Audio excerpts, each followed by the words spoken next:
Puis la journée scientifique de l'an passé a été extrêmement éclairante, je pense, pour toute l'équipe, pour les gens qui étaient présents, pour nous dire, puis nous enseigner ou nous rappeler à quel point les gens qui vivent avec un trouble concomitant santé mentale, un trouble de santé mentale, une toxicomanie, ont non seulement ces deux problématiques-là, mais ont une panoplie d'autres problèmes, une panoplie d'autres facteurs d'adversité, que ce soit lorsqu'ils sont au travail, aux études, la judiciarisation, parfois ces gens qui sont incarcérés, des gens qui parfois n'arrivent pas à rentrer dans le réseau de la santé des services sociaux, qui ont besoin et puis qui sont en contact avec des organismes communautaires qui sont le filet, qui sont là pour ces personnes-là au fil du temps, au fil des années.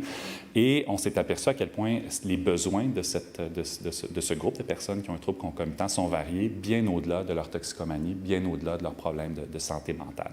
Et la journée d'aujourd'hui, c'est finalement un peu le rebond de ce constat-là.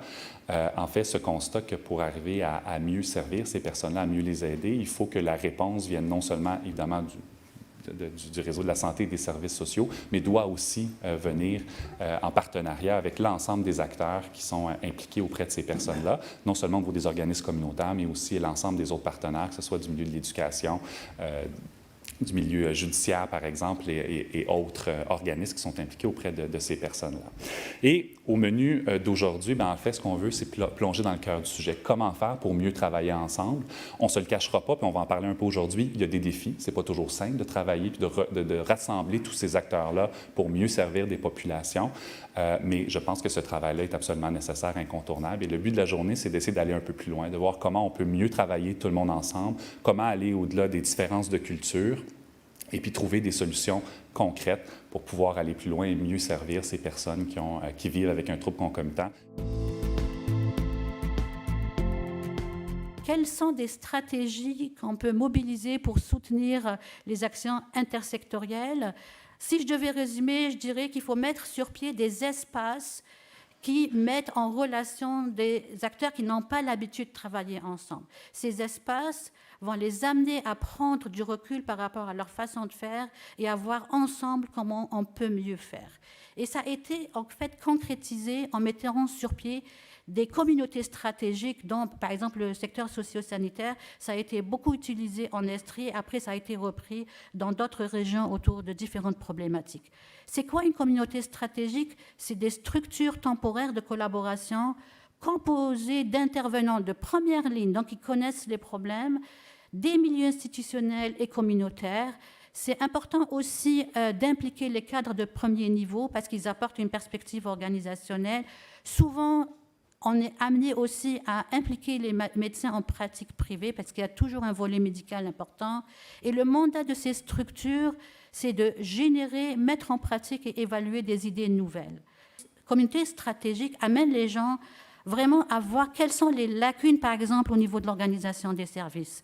Et ce qui aide beaucoup, c'est quand on implique justement des usagers dans la réflexion qui viennent témoigner de leur expérience de service et qui amènent les intervenants à voir quels sont les trous de service, quels sont les trous au niveau de l'accessibilité de service, de la continuité, de la globalité, et les amène ensuite à voir comment est-ce qu'on peut remédier à la situation. Donc la quête de l'intersectorialité, c'est avant tout une quête des individus touchés par les problématiques. Pourquoi? Parce que c'est eux qui vivent l'intersectorialité. En fait, ils n'ont pas le choix de la vivre, l'intersectorialité. Dès leur diagnostic, et peut-être même avant, les patients, les parents, la première chose qu'ils font à partir du moment où ils retrouvent minimalement leurs esprits, c'est qu'ils vont mobiliser des ressources d'à peu près partout et ils deviennent automatiquement des agents intersectoriels. Puis après, tout le petit monde autour essaye de s'organiser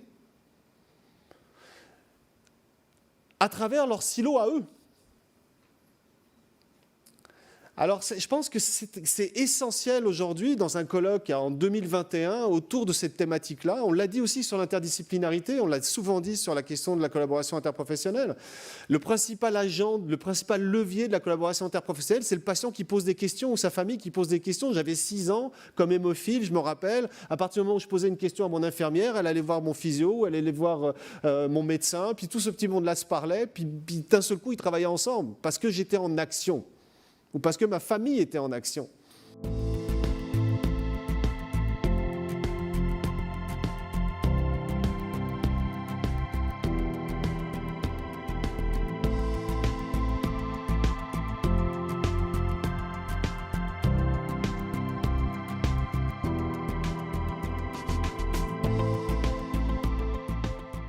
fait la différence aujourd'hui entre une collaboration centrée sur le patient et une collaboration en partenariat avec les patients, c'est qu'une collaboration centrée sur les patients, on va chercher des besoins. Une collaboration en partenariat, on va partager des savoirs. Et la nuance, elle est extrêmement importante parce que induit dans ce constat, c'est le fait de dire qu'on reconnaît qu'effectivement les patients, que leurs familles, que les organismes communautaires, que les personnes qui sont à l'intérieur de nos institutions ont des savoirs qui sont interdépendants, c'est-à-dire qu'on ne peut pas arriver à un résultat sans ces savoirs-là. C'est ça du partenariat, je voulais juste rappeler cette notion-là, parce qu'en ce moment, un des grands défis qu'on a au niveau du déploiement du partenariat, c'est plus de le démontrer, c'est plutôt d'expliquer sa différence, les nuances importantes qu'il doit y avoir avec certaines autres approches qui le précédaient et qui étaient nécessaires en matière d'évolution des philosophies qu'elles le précèdent, mais qui aujourd'hui induisent des éléments importants, notamment cette question de la concentration sur les besoins versus la concentration sur les savoir. Alors, bien entendu, le partenariat, il est avec les patients, il est avec les familles, on peut le voir, il est à un niveau interdisciplinaire, on en a basculé, et j'ai rajouté cette notion au niveau de l'intersectorialité. Et je vous rappellerai que si on parle de partenariat, encore une fois, il ne sera existant que si on considère le patient et sa famille comme des partenaires à part entière de la chose, que ce soit au niveau du soin, que ce soit au niveau de la gouvernance du soin, que ce soit au niveau de l'élaboration des solutions, etc., etc., dans cette optique, et je vais y revenir un peu plus tard, de partage des savoirs, de co-construction. Et pourquoi ? Parce que, encore une fois, c'est les seuls, et le professeur Touati l'a très bien dit, c'est les seuls qui ont une perspective du continuum, dans lequel va s'agréger tous les partenaires. Vous avez une réflexion sur l'intersectorialité sans patients et familles actuellement, vous allez forcément avoir des angles morts. Ce n'est pas de votre faute, ça ne partira pas d'une mauvaise intention, mais vous allez forcément en avoir.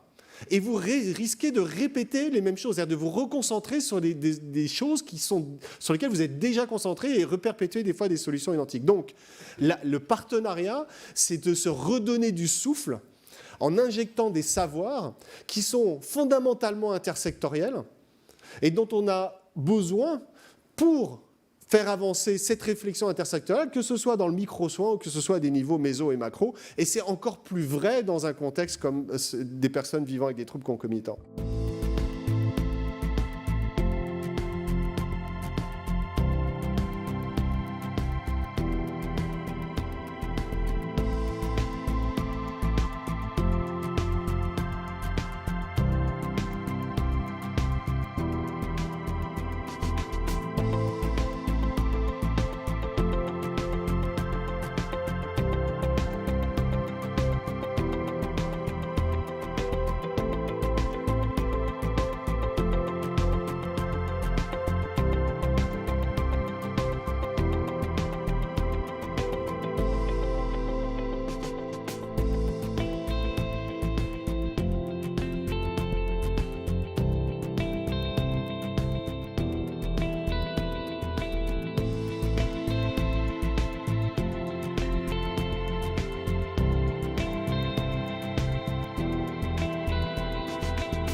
Les policiers n'ont pas quitté au départ l'intervention. Donc, ce lien de confiance-là s'est créé au fur et à mesure par des petites discussions, par une compréhension aussi des outils qu'on utilise pour estimer la dangerosité, par exemple. Souvent, cette compréhension-là n'était pas nécessairement là. Puis, mon Dieu, l'intervention est donc bien longue. Mais là, en assistant à une partie avec l'accord de la personne, ben, les policiers se sont rendus compte du travail qui était effectué par les intervenantes plus dans le détail, mais vice-versa aussi, au sens où les intervenantes disaient, mon Dieu, à quel point faut sécuriser les lieux au départ, à quel point je peux pas arriver là. Moi, je suis habituée là, avec, on le sait comment la majorité des intervenants sont. Là, j'arrive là avec mon pack-sac, je vais aller le faire, mon intervention. Mais ce qu'on a remarqué, c'est qu'il y avait vraiment une complémentarité de ces rôles-là, malgré qu'il y avait une différence au niveau des cultures. J'ajouterais qu'on se sert beaucoup d'interventions qui ont une conclusion positive. C'est-à-dire le renforcement positif de l'intervention, comme celle qu'on vous a décrite, ça, c'en est une, mais il y en a eu des dizaines. Et souvent, quand on va faire nos rencontres d'ordre plus de coordination, de gestion, on va reprendre ces réalités-là pour dire, regardez, Avant notre projet, peut-être que ça aurait été de telle façon. C'est sûr et certain, peut-être que nos policiers ou policières auraient passé 2 heures, 2 heures et demie sur l'intervention. Là, on a passé 45 minutes, puis on a donné le relais à notre collègue, à notre partenaire, qui, eux, ont complété l'organisation. Puis en plus, la beauté de ça, c'est que la personne n'a pas été transportée à l'hôpital. Elle est restée chez elle et on a pris un engagement que demain, quelqu'un viendrait la voir. Donc, déjà là, ces 3 éléments-là, pour moi, c'est une réussite. C'est-à-dire qu'on a atteint nos objectifs. Et je reviens souvent sur l'ancrage. Comment c'est important pour une personne qui est souffrante que l'ancrage soit positif suite à une intervention policière.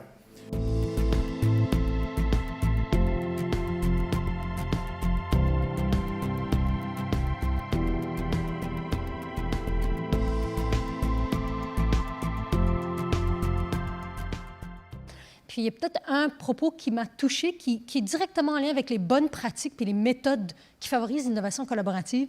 Je vais partager un. Le premier, c'est l'empathie. On a parlé de l'importance, puis la bienveillance. Michel a nommé la notion de bienveillance dans son atelier. Mais dans un processus d'innovation, puis là, je vais reposer sur un processus très documenté dans d'autres secteurs, mais le design collaboratif ou le design thinking. La première étape, avant même de parler de solutions, à des problèmes criants, c'est l'empathie. De prendre le temps de bien définir les besoins, adressés ou non adressés, les problèmes fonctionnels, psychologiques, émotionnels, économiques ou sociétals, avec les multiples parties prenantes, les multiples segments de clientèle. Donc, on a exemple, la population avec troubles concomitants en plein d'autres caractéristiques et besoins. Exemple, s'ils proviennent d'une population plus vulnérable avec un handicap physique ou intellectuel ou qui viennent d'une population plus marginalisée, bien, comment de prendre le temps de façon empathique de bien définir les besoins et la problématique à tous les niveaux dans la santé globale avant de définir le problème, idées sur des solutions, puis ça, je reviendrai sur les processus un peu plus tard.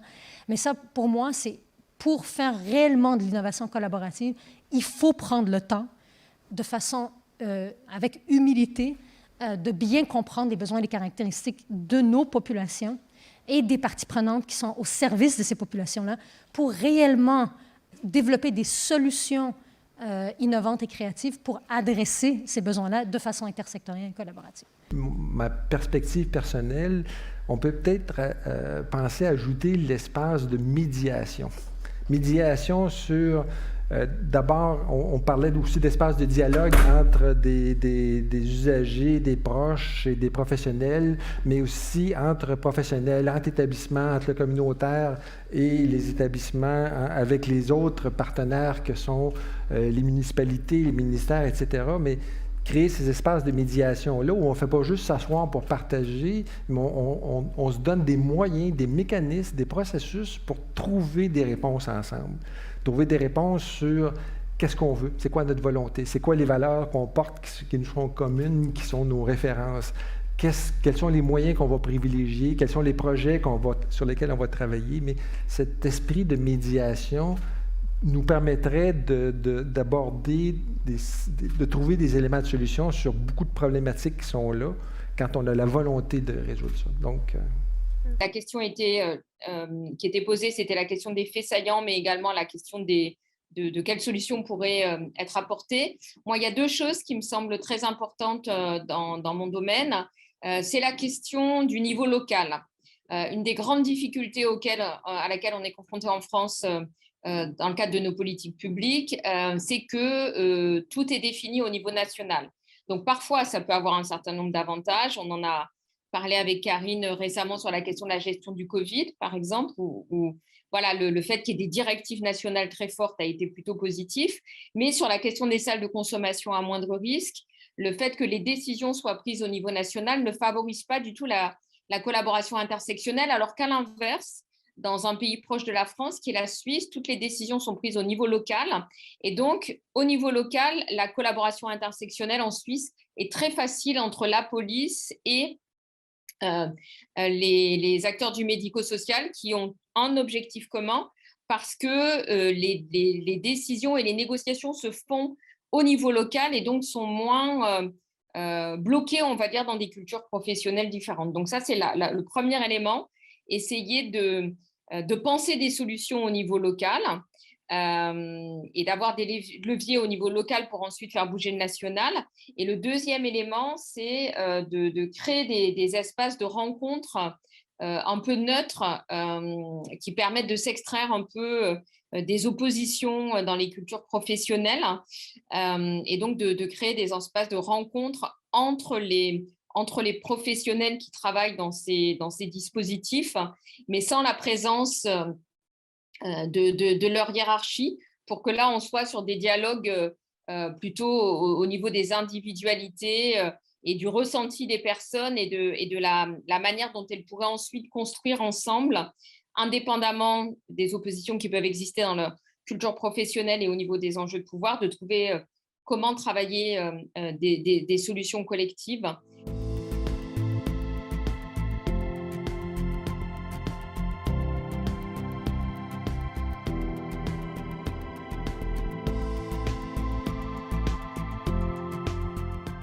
Vous amenez la notion de silo, de ne pas voir le patient ou la personne de façon holistique, tant dans ses besoins de santé physique ou santé mentale ou même santé économique.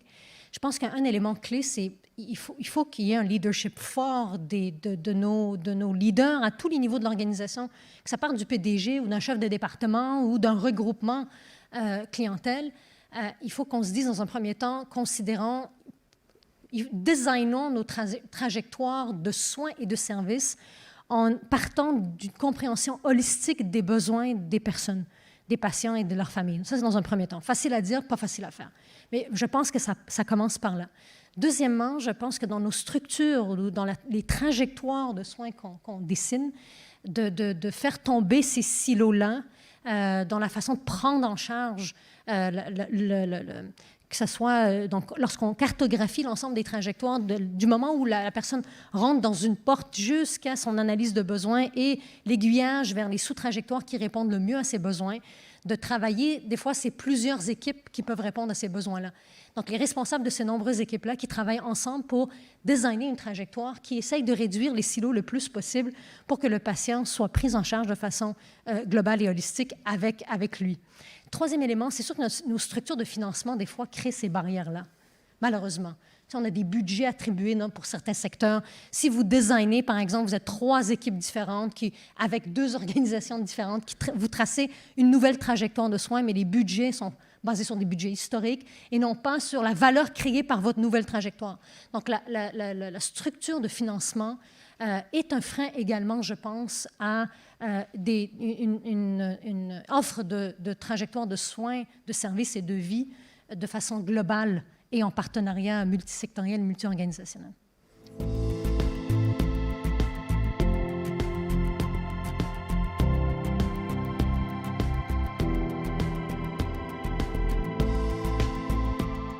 Pour être sur des indicateurs réalistes et en particulier les indicateurs qu'évoquait Mme Toiti, là, centrés sur la question des trajectoires, c'est de parler aussi de définition partagée des indicateurs.